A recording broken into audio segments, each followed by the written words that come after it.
This is Keep the Faith Ministry News. I'm Hal Mayer. Globalism is a key prophetic marker that is a major component of end-time events. Its maturation has been accelerated, especially since the end of the 1980s when the Berlin Wall came down. Globalism and socialism have been part of the Roman Catholic agenda, and political leaders have consistently complied with the hidden elite behind the scenes in raising globalism's infrastructure. Globalism had reached a tipping point after 9/11, or so many thought. But now globalism is on its back foot and appears to be in retreat, as popular movements have reacted against it and elected leaders that oppose globalization, such as Donald Trump, strengthened parties that resist it like the Marine Le Pen party in France, and pushed their countries to leave globalist coalitions like the Brexit vote. But unraveling the complex web of international links that have been established to support globalism would be a long and painful process. Pascal Lamy, once the EU Trade Commissioner and a former Director General of the World Trade Organization, or the WTO, speaking at the annual Davos meeting of global elites, scoffed at the idea that the world is now going to stop the process of globalization and said the recent slowdown in global trade was only to be expected after years of rapid growth.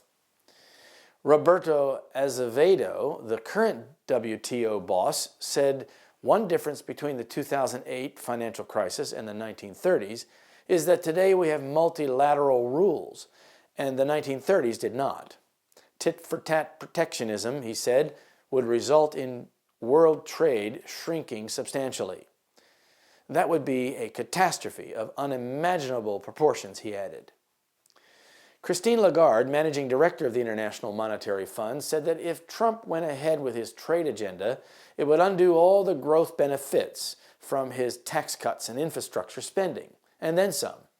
The hope at the big international organizations, the IMF, the World Bank, and the OECD, is that the new president will quickly work out that there are downsides to putting a 45% tariff on Chinese goods, higher consumer prices and retaliation, to name but two. Globalization creates losers, particularly the middle class, and they are in crisis. Globalists have done little or nothing to ensure that the benefits of greater liberalization have been equally shared, she added. Their reaction is now in play. In recent years, losers have increased in number and become more vociferous. During the financial crisis, many countries have quietly been resorting to protectionist measures. Now under Trump, the American brokered Trans-Pacific Partnership will be scrapped, and a bilateral deal between Brussels and Washington, the Transatlantic Trade and Investment Partnership, the TTIP for short, is dead in the water. And now the cult of the strongman has brought strong leaders in a range of countries that are not always that respectful of the rules of the game, said Mark Malloch Brown, the former UN Deputy General Secretary, citing Xi in China, Narendra Modi in India, Recep Tayyip Erdogan in Turkey, Vladimir Putin in Russia, and now Donald Trump in the US. These make up a formidable cabal on the G20, the group of developed and developing countries that was set up during the financial crisis to better provide global governance. Bourgeois democracy is being replaced by a generation of Caesars, Malloch Brown said. This is not the first era of globalization.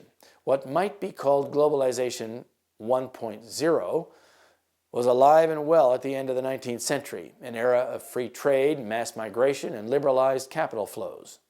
And while technology is faster and global networks are more integrated today, yet the first era of globalization came to an end in World War I. The unspoken question in Davos was whether 20 January 2017 will be another day that will go down in history for all the wrong reasons. Will the back pressure on globalization lead to another world war? Davos elites reassured themselves that globalization will continue with a few bumps in the road. They will bide their time until the angst among the middle class gets it out of their system, or the economic realities hit them hard once their anti-globalization agendas are implemented. Jesus warned that globalization would lead to wars and rumors of war in Matthew 24:7. And through the prophet Daniel and the apostle John, he made it clear that globalization will mature in the last days. See Daniel chapter 2 and 3 and Revelation 13. Expect to see some dramatic events in the very near future. This is Keep the Faith Ministry News. Thank you for watching.